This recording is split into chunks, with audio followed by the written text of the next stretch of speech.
not, we will explain the origins of gravitation. It will be all physics. I wish I could explain this in a short video, but I can't, sorry. So it's going to take quite a bit more than 1 minute. I hope that is not a problem for you. For practical reasons and to not rob your precious time, I tell you up front. If you think it is probably going to bore you, I can save you time right away and recommend you to simply click through to another video. I know my voice is boring and my artworks are not so great, so this video isn't much entertainment, just a little bit. Finally, if you keep looking, then once you've seen how gravitation works at microscopic level, you won't be able to unsee it. Let's get started.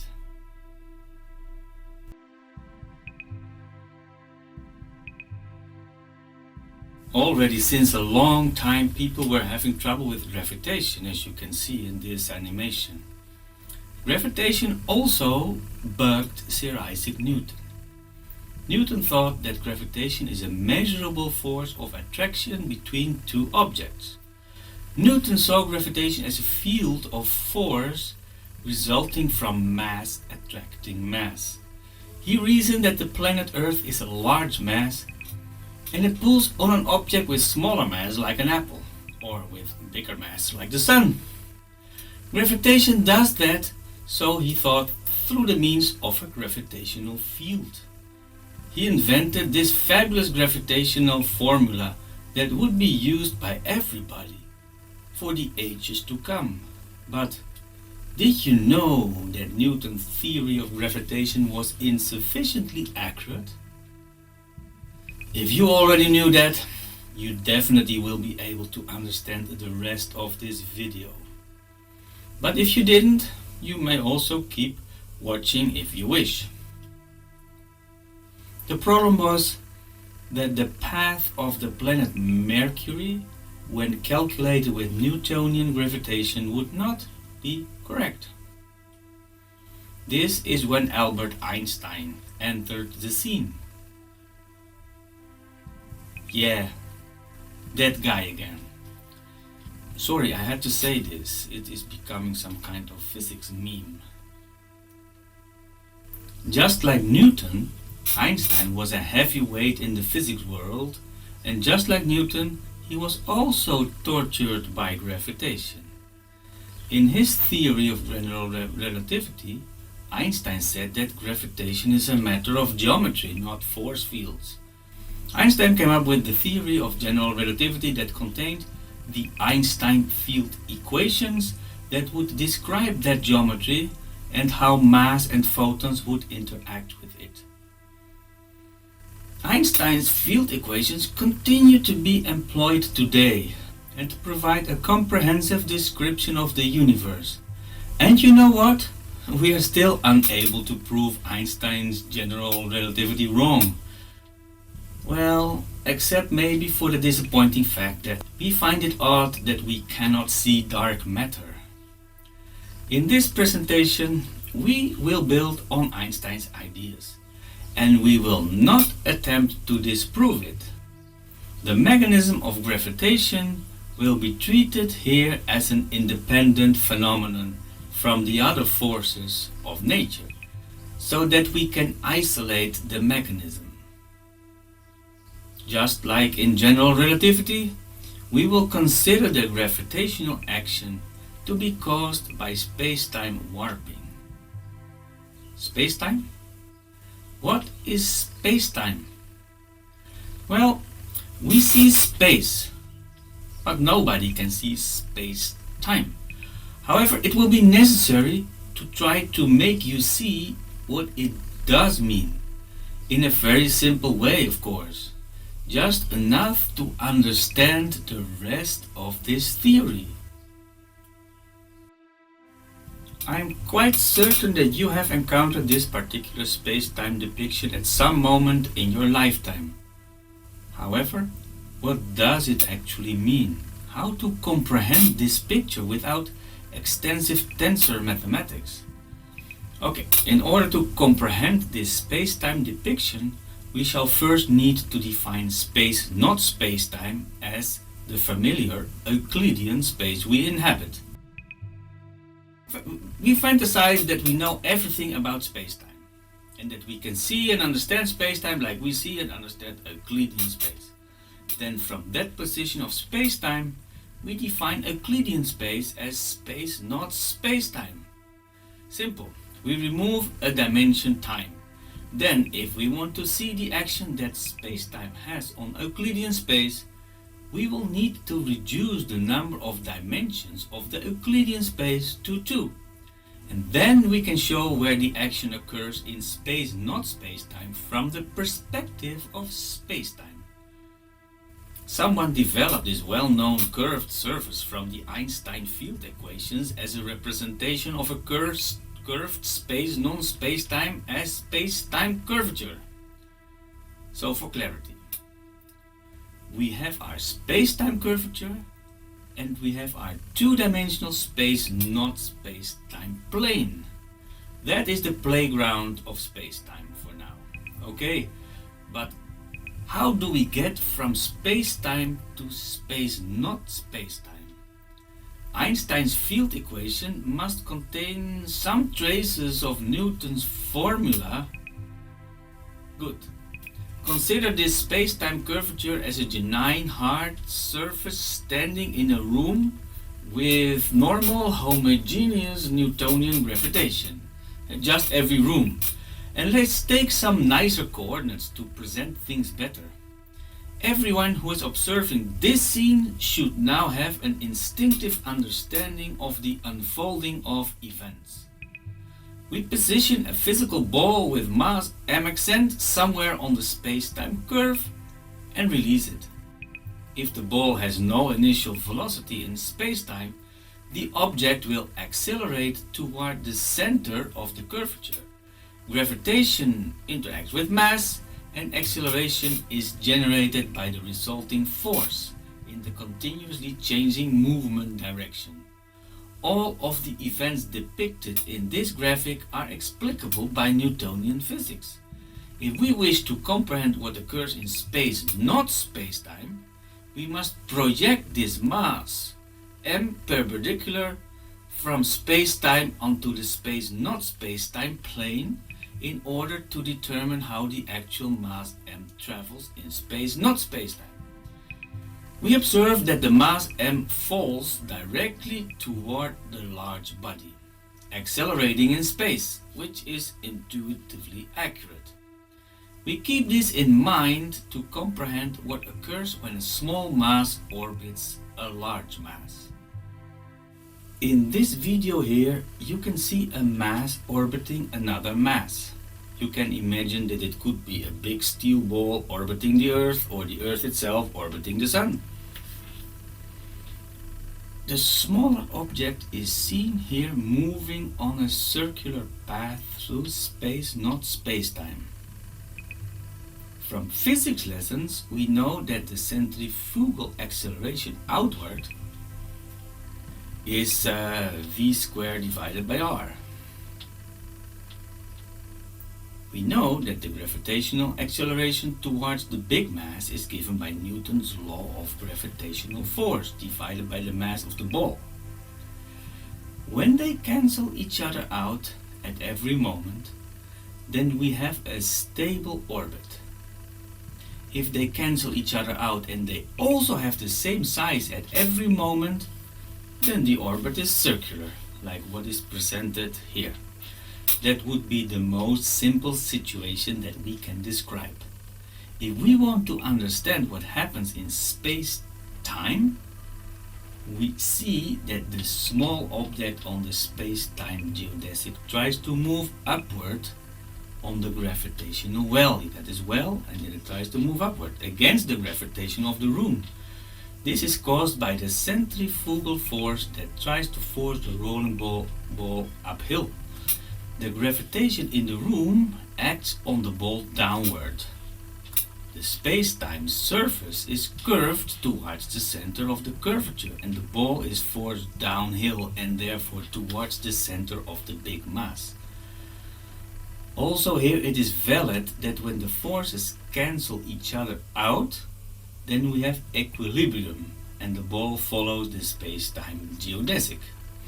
When we project upward from space-time to non-space-time, we see how the ball that moves in space-time moves in space, not space-time, according to our perception.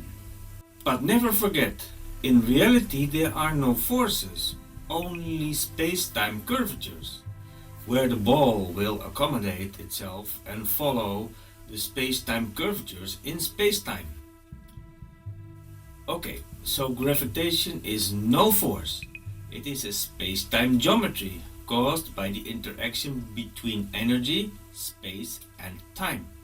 This means that a perceived force on a perceived mass is in reality a mutual gravitational action as the result of the space-time warping of two nearby objects. For our understanding the situations, we will need to use the virtual phantom forces and masses as if they existed as separate realities. In other words, we need to visualize and understand what we perceive, and we do that in Newtonian analogies as gravitational force field gradients.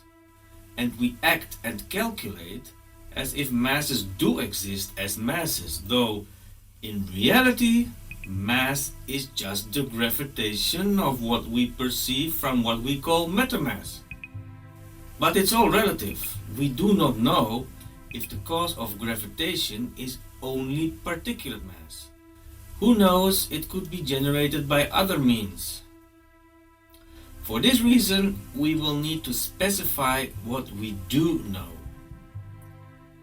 There is matter mass that causes gravitation. We know that. So we define the concept of matter mass as the particulate mass we all know as one, but possibly it is not the single source of gravitation. In doing this, we leave the possibility open that there could be some other source of gravitation. Now let's start to sum up what we do see in relation to gravitation. We see that gravitation as we know it and the one that we can measure is always caused by matter mass. Simply said, matter mass attracts matter mass by means of gravitational space-time warping. Gravitation in this way presents itself to us as a fictitious force that causes an acceleration that we can measure, kind of like in the Coriolis force. We can say that matter mass causes gravitational action and matter mass is affected by gravitational action. A good question might now be, is gravitation only caused by matter mass? Well, we perceive some extra gravitational action on a galactic scale, and we see no matter mass for this to fit the bill. How do we explain this? Well, we call this dark matter, but in reality we don't know what it is because we have never seen it. For this reason, maybe we should call this effect dark gravitation, just because matter mass is a manifestation of gravitation. Renaming dark matter this way may cause people to look at gravitation as the geometrical mechanism that it is, and not as a mass particle caused phenomenon. I do believe, however, that the key to understanding gravitation is located inside the understanding of matter mass or particulate matter. This because it is the only and simplest perceived source of gravitation that we have available. We have nothing else available that causes gravitation or even inertia. For this reason, we must ask ourselves, what is matter mass actually? And Einstein concluded E is mc square, or m is E divided by c square, where m is the matter mass manifestation of the gravitational action. He said matter mass is the same as energy, and he also found an incredible formula for it too. So this is a great finding. So from the genius Einstein, we know now matter equals energy. But we know another manifestation of energy, namely the electromagnetic waves. We call a single tiniest package of an electromagnetic wave a photon. So let's continue to call a package of electromagnetic radiation a photon for now. Because that's easier. That's the reason. However, you will quickly understand that this decision to call electromagnetic energy a stream of individual photons may get us into trouble for understanding the cause of gravitation. The formula for the energy in photons is the energy is h, the constant Planck, multiplied by the frequency, nu or f. So photons are pure energy too. Photon equals energy. And for this reason, we can conclude the following. If matter mass is energy and a photon is energy, then matter mass is a photon is energy. But do we have evidence for this? The answer is yes. We can see this becoming reality in the process of the annihilation of, for example, an electron and a positron. When an electron and a positron come together, they will completely annihilate into two or more photons. Also, the opposite happens when one photon of sufficient energy produces an electron-positron pair. But what is it that exactly happens when an electron is annihilated or created? We don't seem to know, but using the entity particle equals photon, we see that the matter mass electron plus matter mass positron become photons and vice versa. And you know what is very mysterious? No energy seems to be lost or gained in the transformation bill. Energy is preserved in all the constituents. One electron and one positron gives two gamma photons, or one photon of enough energy gives two particles of matter mass. What is important for us here? Before the fact, there was gravitational action. After the fact, the gravitational action has completely vanished. How can that be? The transformation bill is matter mass energy equals photon energy, or mc square is the same as h times f. Mysteriously, it looks like it costs no additional energy to make photons from mass or mass from photons. And it appears also that there is no extra energy cost to produce mass from photons and vice versa. Feynman said that this process can be done back and forth forever. He described this in his Feynman diagram. Matter mass annihilates, becomes an electromagnetic wave, and the electromagnetic wave again becomes matter mass. Let's assume that all this is true and real. From the previous entities, we can conclude that there is a mechanism to make photons out of matter mass and matter mass out of photons. This means that we can make gravitation from a photon and a photon from gravitation. Wow! Answering how that works is the answer to our feat. Resuming this, we can resume. With annihilation, we have two situations in sequence. We have gravitation and no photons. We have photons after that and no gravitation.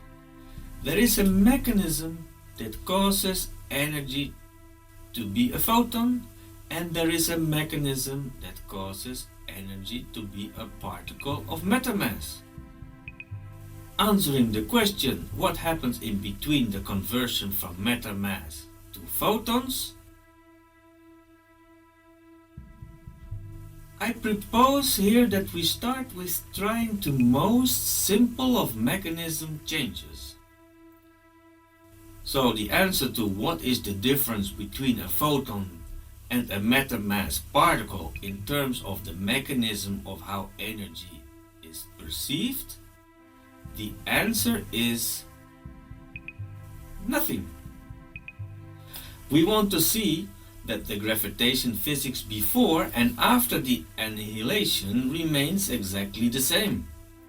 The photon before keeps being the same photon after and remains unchanged. If this were true, then that is a great candidate to survive Occam's razor blade, because there is nothing to cut.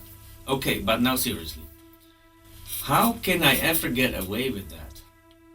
Notably, there are some big differences between mass and photon, so how can it be explained that nothing happens? The answer is in reality also as simple as nothing. It can be explained away with the way that gravitational action is caused. So here we postulate that simple mechanism. Gravitational space-time curving is the curvature of space-time caused by a photon traveling on a curved space-time geodesic. And the traveling photon caused gravitational strength must be somehow proportional to the sharpness of the curvature of the path of the traveling photon and the energy in that photon. The gravitational strength is always in superposition with the already existing space-time curvature locally caused by all other gravitational sources in existence. We need some definitions now. We state that the traveling photon on a space-time geodesic, we want to call that gravitational action. This means that in order to acquire gravitation, we need gravitational action in the first place.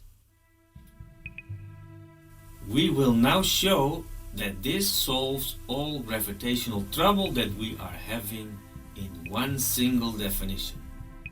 But you would say, then if photons acquire gravitation, then photons have mass. Why haven't we measured that before? The answer is simple. It is because the gravitational manifestation of a photon is incredibly weak in this area of the universe. We will see that in the calculations in just a minute. For clarity, imagine the matter mass of the Sun causing a certain space-time curvature. Let us call the gravitation caused by a big mass, and in this case the mass of the Sun, direct gravitation. So direct gravitation is in our definition the gravitation caused by the sum of gravitation of clumped matter mass particles forming one big body. It would be the gravitation as we know it. Now imagine a photon zipping by the surface of the Sun. This is, in your imagination, a photon traveling on the curved space-time geodesic of a source of direct gravitation. So, according to our mechanism, this photon itself acquires gravitation. It follows from our statement that a photon traveling through curved spacetime is the mechanism how gravitation is conceived. And for clarity, let us call this gravitation acquired by this photon converse gravitation. So we have direct gravitation and converse gravitation. We have the matter mass that is causing direct gravitation, and we have the photon mass that is causing gravitational action caused gravitation, and we call that converse gravitation. Let's assume that this is all true and find out where this leads us. What was concluded here previously is that a photon and a massive particle both are manifestations of energy. And it was also postulated in this video that converse gravitation is caused by a photon traveling on a curved space-time geodesic of unknown origin. And that space-time geodesic was at its turn caused by the direct gravitation of an accumulation of matter mass somewhere. And for this reason, we must perceive mass from a photon. Now, the question remains, what is matter mass that is so simply a photon traveling on a space-time geodesic? While there is gravitation everywhere, we must conclude that every photon is traveling on a space-time geodesic and thus has mass. We postulate. Matter mass direct gravitation is the converse gravitation space-time geodesic caused by a photon traveling on its own generated space-time geodesic. That matter photon is locked up in its own converse gravitation, like a black hole a little bit. This happens in such a way that the direct gravitation of that particle is the result of its own converse gravitation. So this photon moves in a straight line in its own space-time geodesic, but it moves on a circular path around its own autocaused center of gravitation in space, not space-time, as was stated before. Nothing different is happening in the mechanism. In both cases, there exists nothing more than photons traveling along a space-time geodesic. The difference is that in the case of matter mass, the photon suddenly travels on its own generated space-time geodesic. Let's visualize again that photon grazing the surface of the sun. Now this photon should have mass because it is traveling on a space-time geodesic caused by the mass of the sun. We know that it is traveling on a curved path in space, not space-time. Notice that this non-matter mass also travels at the speed of light because it is a photon. And it is traveling in a certain orbit according to the warping of space-time as described by the Einstein field equations. In reality, you are looking at a non-matter mass traveling in an orbit. However, a mass is a mass. That means that we must have centripetal force and centrifugal acceleration. Remember the formula for centrifugal acceleration? In this case, the photon is massive, so the acceleration of the photon, centrifugal, is the speed of the photon squared divided by the radius the photon travels. And while v is now c, we have a photon with some mass moving on a geodesic with the speed of light. But we want to get an understanding of gravitation through the mass of particles. And for this reason, we must imagine that the radius of the photon path in space, not space-time, becomes every time smaller. We notice that the photon is circling in space, not space-time, around its own center of converse gravitation. And this center of converse gravitation is the perceived center of mass. And when the radius of that circle decreases, we notice that the mass of the photon increases, while the photon circles every time closer to the center of its own generated mass in this picture. Again, reminding that the mass of the photon is nothing more than what we perceive of the converse gravitation space-time curvature. The centripetal acceleration is caused by the converse gravitation of the photon traveling on its own generated geodesic. Or in other words, it is caused by the photon's own gravitation, that further away from the circling photon is perceived as gravitation or mass. We note that matter mass happens when the photon path radius reaches a steady state. That happens when the centripetal acceleration equals the centrifugal acceleration. Considering an electron, at the moment when the radius of the circling photon is sufficiently small, then the gravitation has become sufficiently high at the distance r from the electron core center. And that is the moment when the particle becomes stable. That is the moment that the photon has become a particle. In formulas, we can say that there is a centrifugal acceleration of the circling photon. We call that ACFG is c squared divided by the radius of the photon in meters per second square. This centrifugal acceleration is equal to the centripetal acceleration ACPT.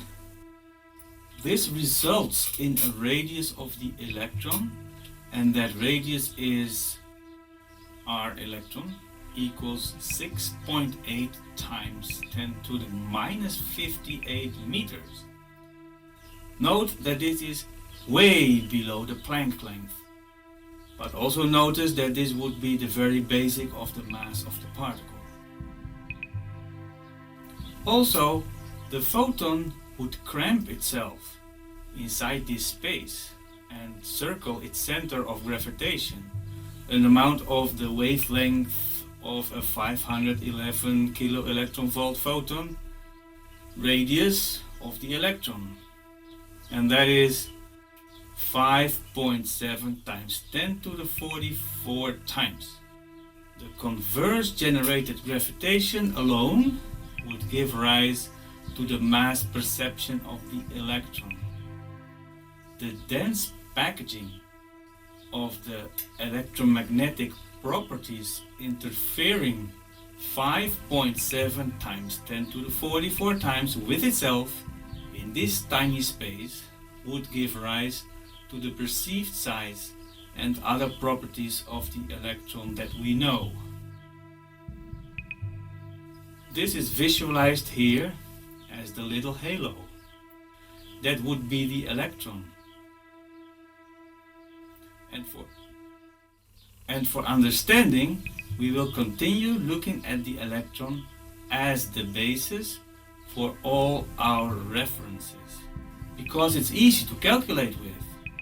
We are trying to find out where gravitation comes from, and we want to find a generalized equation for the supposed mass of an electron photon, MEP, as a function of its radius and energy density.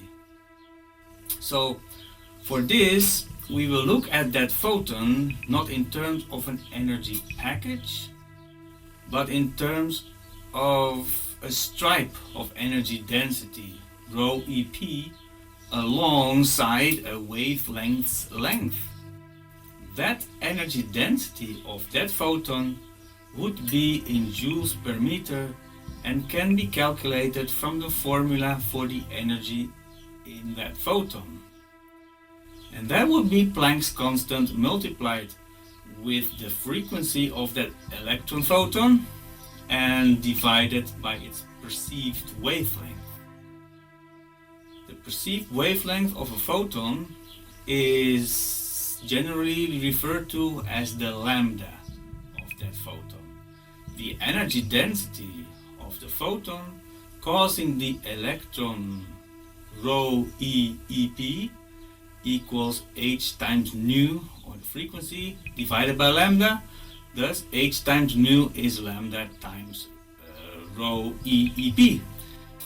We save that here in the bottom right corner, and we can theorize that if the energy density of a photon increases, then the mass increases.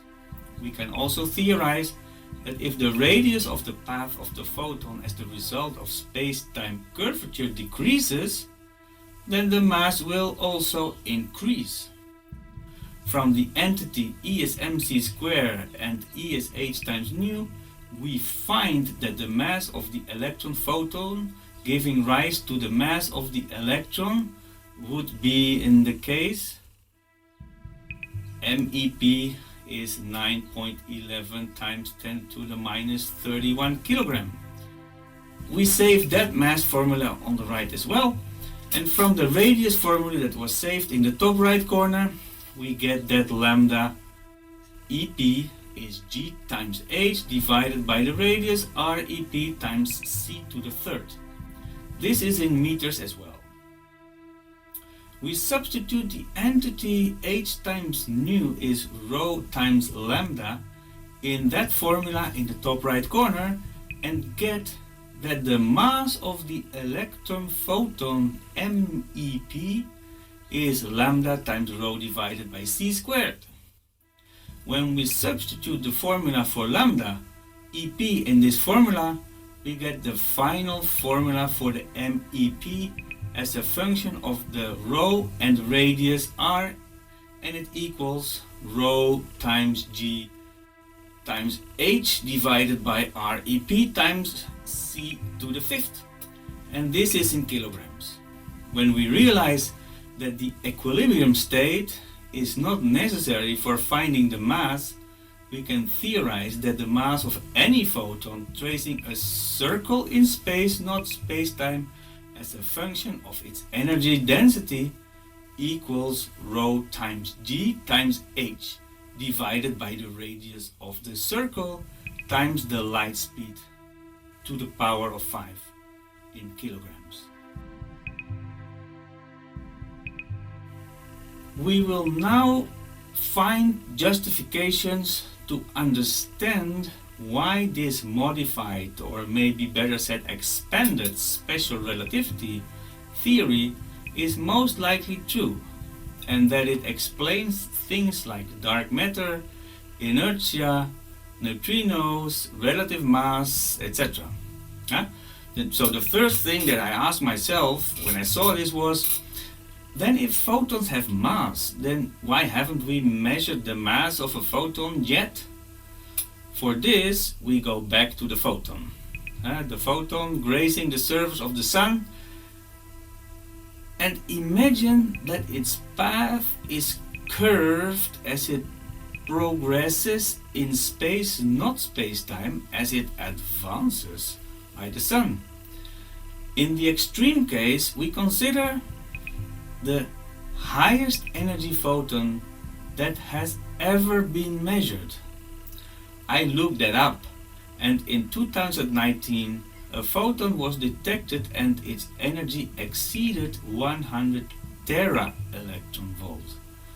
The space-time curvature at the surface of the sun should be calculated through the field equations. However, that is very difficult to do that precisely. For this reason, we take a rule of thumb that is displayed up here.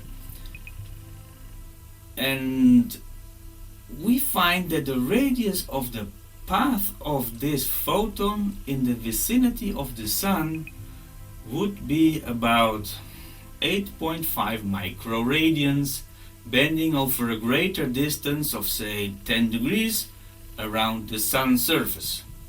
This yields a bending radius of approximately 7 times 10 to the 10th meter.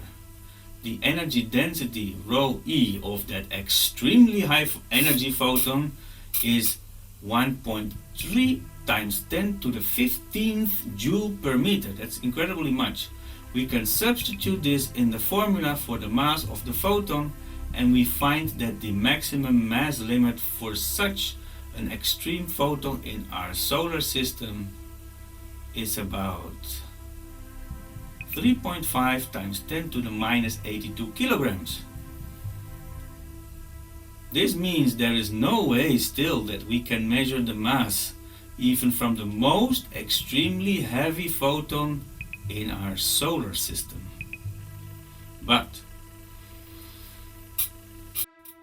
from the formula for the mass of a photon, we understand that the local radius r of the photon path, as written in the formula we wrote down for the mass of the photon, comes from the curvature of spacetime, as described by the Einstein field equations.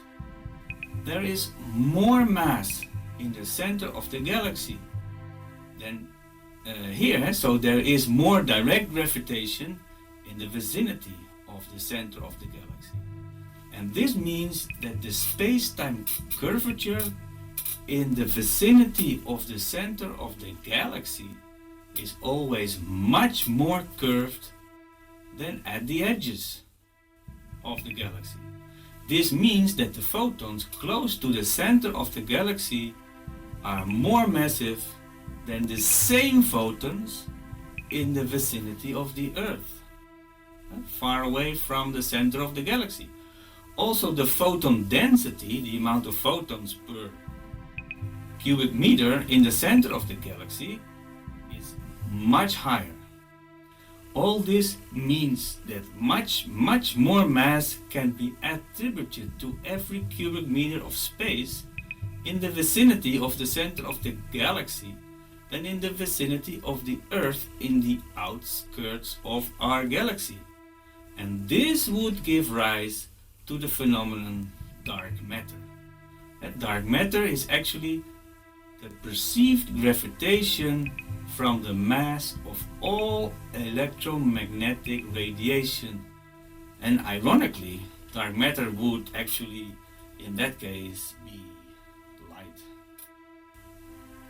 With this formula for the mass of a photon, we can unify general relativity with special relativity. We understand that the radius of the photon depends on the space-time curvature, and for that reason is described by the Einstein field equations. Just because we look at the photon energy as a density rather than as a package, we can integrate the mass of the photon over the Einstein field equations projection pathway in space, not space-time.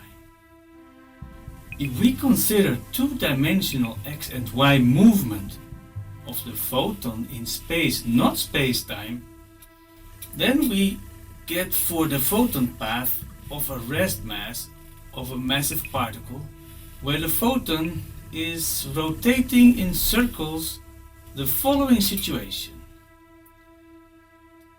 And that leads to a more general formula for the mass like so.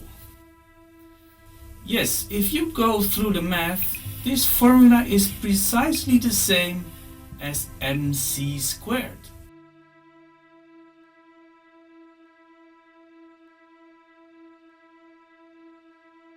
for a massive particle that moves through space at a relative speed v divided by c, then the formula of RT changes in the following way as shown here. The photon drags head first through space, not space-time, like a turnlint that is pulled on a turnlint stick. From this, it can be concluded that the relative mass of a massive particle that moves in the x direction is in reality the direct result of length contraction. This because if you do the math, you will notice that integrating the mass over the path without the length contraction, then the mass of the particle does not change. The excess mass in the curvy parts cancel the lower mass in the less curvy parts. But once you include the relativistic gamma, then the mass integral over the curvature will add up exactly to the relative mass increment. Now, we will look at the phenomenon inertia. If you accelerate a massive particle, then you will notice that by pushing on the particle, then you force the photon through space, not space-time, head first. The tail follows a fraction of time later. This provides temporarily a mass distribution as shown in this picture. And what you can see is that the lagging part of the photon will pull on the head part of the photon, creating a force that goes against the direction of acceleration.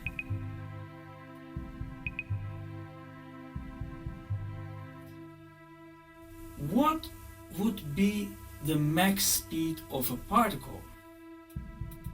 Well, while the particle is in reality a photon, it will never exceed the speed of light and always go slower. So a particle will never exceed the speed of light. And then last but not least, the neutrino. The neutrino in this theory is most likely an open-ended photon with a few knots somewhere, just like in the picture.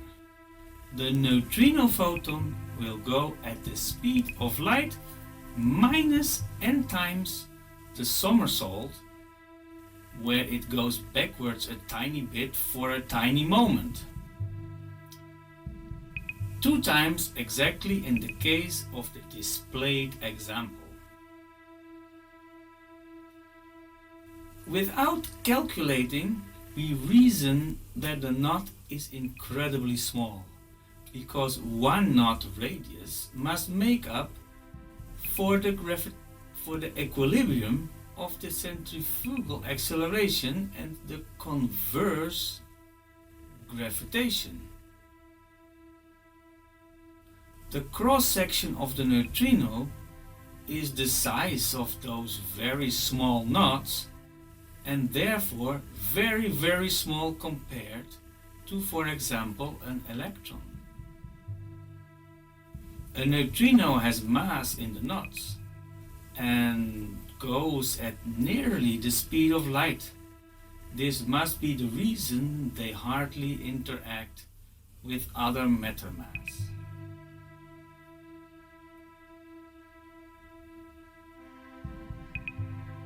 I enjoyed the effort where I tried to expand special relativity and make the missing link with general relativity.